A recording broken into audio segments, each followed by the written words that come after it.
Assalamualaikum warahmatullahi wabarakatuh. Alhamdulillahirabbil alamin. Wassalatu wassalamu ala asyrofil anbiya'i wal mursalin wa ala alihi wa sahbihi ajmain, amma ba'du. Segala puji bagi Allah, Tuhan semesta alam, yang telah melimpahkan begitu banyak karunia dan nikmat kepada kita, terutama karunia nikmat iman dan Islam yang tiada taranya. Salawat serta salam semoga terlimpah kepada junjungan Nabi kita, Nabi Muhammad SAW, kepada para keluarganya, kepada para sahabatnya, serta para pengikutnya hingga akhir zaman. Alhamdulillah, di kesempatan ini Ibu akan menjelaskan tentang keutamaan Ramadan. Sebagai umat Islam, sudah seharusnya kita memahami keutamaan atau fadilah dari setiap ibadah yang kita lakukan terhadap Allah. Nah, mengapa kita harus mengetahui keutamaan itu? Karena dengan mengetahui keutamaan atau fadilah dari setiap ibadah yang kita lakukan, itu akan menjadi semangat dan meningkatkan keimanan kita kepada Allah Subhanahu wa taala. Nah, pada bulan suci Ramadan ini merupakan kesempatan bagi kita untuk meningkatkan ketakwaan kepada Allah. Di antaranya itu dengan mengetahui keutamaan atau fadilah dari bulan Ramadan. Nah, apa saja itu fadilah atau keutamaan bulan Ramadan? Di antaranya, yang pertama, Ramadan itu merupakan bulan diturunkannya Al-Quran atau Syahrul Quran, ya, bulan diturunkannya Al-Quran. Nah, Al-Quran ini diturunkan bertepatan pada tanggal 17 Ramadan atau sering kita peringati juga sebagai hari Nuzulul Quran. Itu turunnya Al-Quran, Al-Quran secara utuh dari Lauhul Mahfuz ke langit dunia, ya, ke langit dunia. Nah, bukan turunnya Al-Quran yang surat Al-Alaq ayat 1, ya, yang bukan Iqra, bukan, tapi itu Al-Quran secara utuh.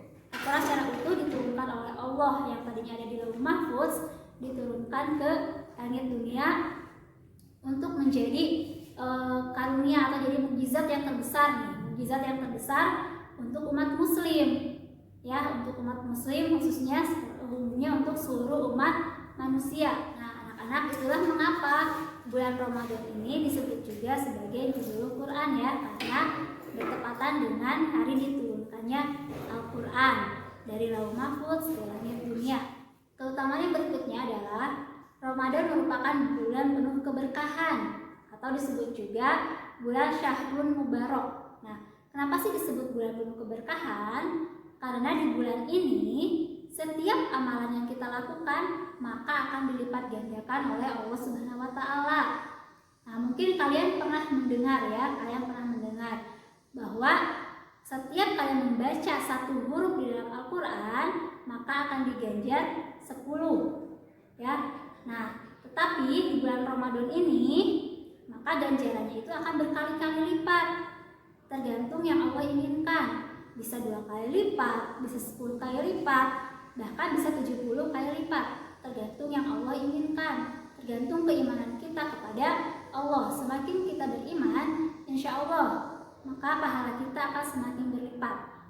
Nah, terus apalagi contohnya? Misalnya kalian membantu orang tua dengan niat ikhlas, maka pahalanya juga akan semakin ditambah. Berinfak, bersedekah, nah itu juga sama, balasannya itu akan semakin berlipat. Nah, makanya biasanya setiap orang di bulan Ramadan akan berlomba-lomba untuk mencari amalan, ya, sedikit apapun pasti akan dilakukan karena amalannya itu atau pahalanya itu akan dilipat gandakan oleh Allah. Nah, keutamaan yang berikutnya adalah Ramadan merupakan malam Lailatul Qadar. Di bulan Ramadan ini ada satu malam yang lebih baik daripada 1000 bulan. 1000 bulan, coba kalian bayangkan 1000 bulan. Dalam 1 tahun saja ada 12 bulan. Kalau ini lebih baik dari 1000 bulan, berarti lebih baik dari berapa tahun? Ya, 1000 dibagi 12 sekitar 83 tahun, ya. Nah, berarti saat kita mendapatkan malam Lailatul Qadar ini, maka kita akan mendapatkan keberkahan, akan mendapatkan maghfirah dari Allah sebanyak 83 tahun. Ya. Nah, makanya setiap orang biasanya akan berlomba-lomba nih mencari malam Lailatul Qadar. Lalu bagaimana sih cara mendapatkan malam Lailatul Qadar ini? Nah, malam ini ternyata tidak sembarangan adanya. Ya. Allah tidak memberitahukan kapan waktu pastinya, tidak. Kenapa? Salah satu hikmahnya agar kita itu semakin rajin beribadah. Tapi Allah memberikan ciri-cirinya, ya, memberikan ciri-cirinya kapan sih jatuhnya malam Lailatul Qadar itu, yaitu pada malam-malam ganjil di 10 malam terakhir bulan Ramadan. Ya, berarti kalau Ramadan itu ada 30 hari, biasanya itu ada di sekitar hari ke-20 sampai ke-30 di malam-malam ganjilnya.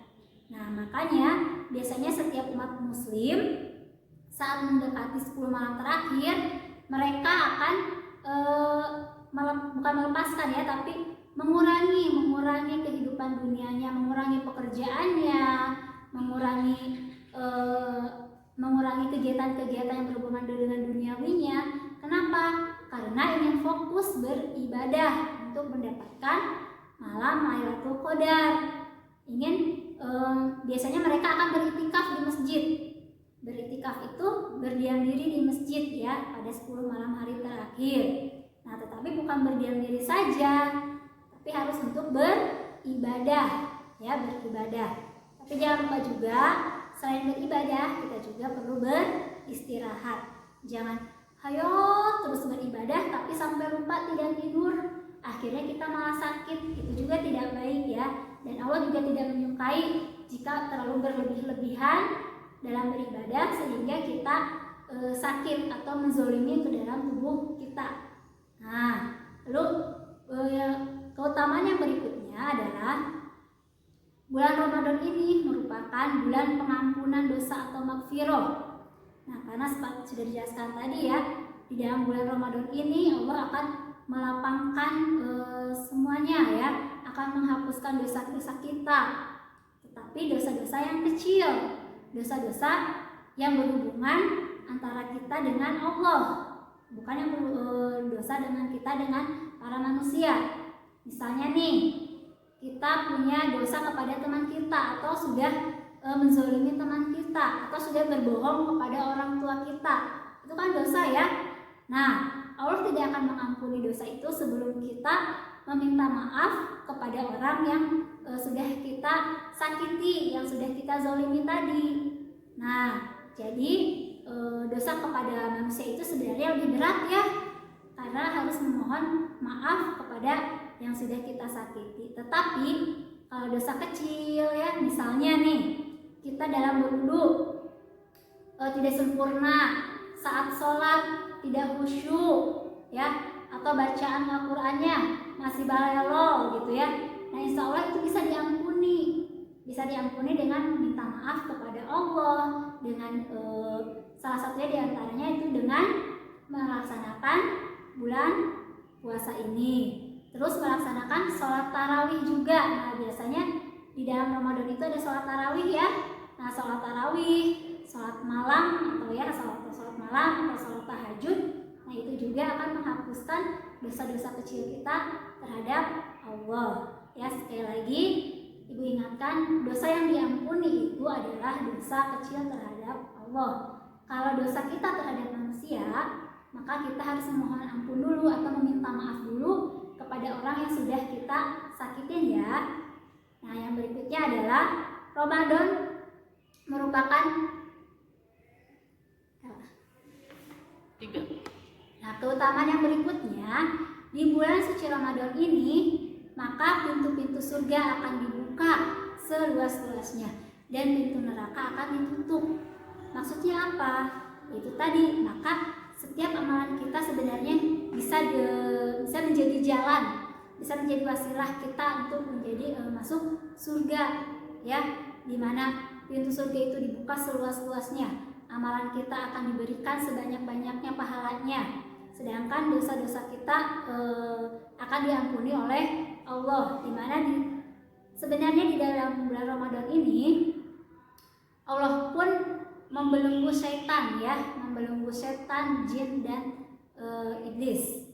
Nah, sehingga seharusnya para manusia itu semakin meningkatkan diri kepada Allah, semakin meningkatkan keimanan kita kepada Allah. Nah, kalau masih ada manusia atau orang yang masih lalai beribadah kepada Allah di bulan Ramadan, nah berarti keimanannya dipertanyakan ya. Nah, jadi mudah-mudahan kita tidak seperti itu. Allah sudah memberikan kesempatan yang begitu besar kepada kita di bulan Ramadan. Mari anak-anak kita tingkatkan nilai ibadah kita di bulan Ramadan ini dengan meningkatkan ketakwaan kepada kita dengan beribadah. Ya, beribadah, dan jangan lupa juga beribadah itu banyak ya. Tidak hanya beribadah kepada Allah, tapi maksudnya dengan membantu manusia, dengan meringankan beban orang lain, itu juga termasuk ibadah. Nah, pokoknya kita harus memperbanyak kebaikan di bulan Ramadan ini. Nah, demikian anak-anak yang bisa Ibu sampaikan. Mohon maaf apabila ada kekurangan. Semoga Ramadan tahun ini bisa lebih baik dari Ramadan-Ramadan yang sebelumnya. Akhirul kalam, subhanakallahumma wa bihamdika, asyhadu alla ilaha illa anta, astaghfiruka wa atubu ilaik. Wassalamualaikum warahmatullahi wabarakatuh. Assalamualaikum warahmatullahi wabarakatuh. Jumpa lagi bersama Ibu ya. Salam bugar. Oke anak-anak, kali ini Ibu akan memberikan satu tips ke kalian agar cairan tubuh kalian tetap terpenuhi pada masa bulan Ramadan ya, supaya tidak ada dehidrasi. Nah anak-anak, pada saat bulan Ramadan cairan tubuh kita itu harus tetap terpenuhi ya. Pada saat kita mau buka puasa, kita harus minum dengan cukup. Pada saat mau sholat tarawih, kita juga harus minum yang cukup. Dan juga pada saat kita setelah selesai sahur, kita juga harus tetap minum yang banyak. Karena satu hari itu kita harus menghabiskan 1 liter air. Nah anak-anak, jika cairan tubuh kalian tidak terpenuhi dengan baik, maka berakibatnya akan fatal. Yang pertama, kita akan merasa lemas, akan merasa lesu, dan juga pencernaan kita tidak akan bekerja dengan baik. Maka saran ibu, kalian harus tetap minum yang cukup agar cairan tubuh kita tetap terpenuhi ya. Anak, jika cairan tubuh kalian sudah terpenuhi dengan cukup, nah jangan lupa untuk berolahraga juga ya. Nah, untuk menjaga imun tubuh kalian tetap fit. Oke. Kesimpulannya, kalian harus menjaga cairan tubuh kalian dengan cukup ya. 1 hari 1 liter. Jangan lupa, jangan minum dengan minuman kemasan, apalagi mengandung gula dan glukosa ya, tidak baik. Jadi kalian harus minum air putih dengan cukup dan juga berolahraga. Nah, karena olahraga itu penting untuk menjaga cairan tubuh kalian tetap stabil dan imun kalian juga akan tetap oke. Oke, sekian dari ibu ya. Akhirul kalam, wassalamualaikum warahmatullahi wabarakatuh. Assalamualaikum warahmatullahi wabarakatuh. Anak-anak yang dirahmati oleh Allah dan yang ibu banggakan, di bulan Ramadan ini kita menjalankan salah satu ibadah, yaitu ibadah berpuasa. Dalam menjalankannya tentu saja banyak sekali godaan yang datang menghampiri. Salah satunya saat siang hari kita merasakan haus, lapar, atau ketika berpuasa kita merasa jengkel dan ingin marah. Sebagai umat muslim yang baik, kita harus bisa tetap sabar menjalani ibadah puasa dari awal sampai akhir. Khalifah Ali bin Abi Thalib pernah berkata, sabar itu ada 2 macam. 1, sabar atas hal yang tidak kita inginkan. Dan yang satu lagi, sabar atas segala sesuatu yang kita inginkan. Sederhananya, saat puasa kita harus sabar. Kita ingin minum, kita ingin makan, dan lain sebagainya. Oleh karena itu, demi pahala yang besar di bulan Ramadan yang penuh berkah ini, kita harus bisa tetap memberikan yang terbaik untuk diri kita. Jadikanlah amalan-amalanmu di bulan Ramadan ini lebih baik dibanding amalan bulan Ramadan di tahun-tahun sebelumnya. Karena kita tidak pernah tahu apakah kita akan menemui bulan Ramadan di tahun selanjutnya. Selamat menunaikan ibadah puasa. Wassalamualaikum warahmatullahi wabarakatuh. Assalamualaikum warahmatullahi wabarakatuh. Anak-anak, bagaimana kabarnya? Semoga semuanya sehat dan masih bersemangat ya untuk melakukan ibadah puasa. Nah anak-anak, hari ini nih Salma mau bercerita lagi loh tentang Rasulullah dan seorang nenek Yahudi. Jadi saat zaman Rasulullah dulu, ada seorang nenek Yahudi yang sangat membenci beliau. Nenek ini selalu melempari Rasulullah dengan debu dan sampah. Tidak hanya itu anak-anak, nenek ini selalu memaki-maki Rasulullah. Namun Rasulullah selalu tersenyum dan tidak pernah lupa untuk menyapa nenek ini dengan ramah. Suatu hari, ketika Rasulullah berjalan melewati rumah nenek tua ini, ia kebingungan. Karena ketika melihat ke kanan dan ke kiri, sosok nenek tua yang biasanya berdiri di sana tidak ada. Nah, dengan cepat Rasulullah mendatangi tetangga si nenek dan bertanya, "Aku tidak melihat sosok nenek yang biasanya ada di sana. Apakah engkau tahu di mana dia?" Mendengar pertanyaan itu, tetangga si nenek kebingungan. Lalu, bukannya menjawab, ia malah bertanya kembali kepada Rasulullah. "Ya Rasulullah, bukannya nenek tua itu selalu melemparimu dengan debu dan sampah? Selain itu, nenek tua ini selalu memaki-maki engkau. Tapi, kenapa engkau menanyakan keberadaannya?" Rasulullah tersenyum. Nah, melihat respon Rasulullah, sang tetangga langsung menjelaskan bahwa nenek tua ini ternyata sebatang kara dan dia sudah sakit-sakitan. Mendengar itu, bergegaslah Rasulullah mendatangi rumah nenek tua ini.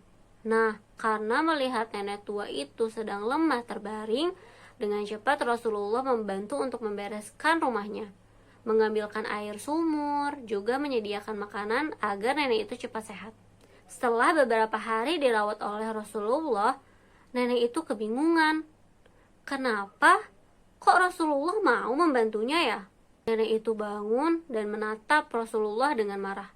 Lalu ia bertanya, "Kenapa engkau membantuku?" kata nenek itu. Namun Rasulullah hanya tersenyum. Melihat wajah tulus Rasulullah, nenek itu merasa sedih. Ia merasa sangat bersalah. Keesokan harinya, ketika Rasulullah datang, ia terkejut karena nenek itu sudah berdiri dan ia tersenyum pada Rasulullah. Nenek itu menatap Rasulullah dan berpikir, sungguh mulia sekali hati Rasulullah. Lalu nenek itu berkata, "Aku mau masuk Islam." Nah anak-anak, dari cerita ini ada beberapa hikmah yang bisa kita ambil. Meskipun ada orang yang sangat membenci kita dan berperilaku kasar kepada kita, kita tidak berhak untuk membalasnya dengan keburukan. Tapi alangkah baiknya jika kita membalasnya dengan kebaikan.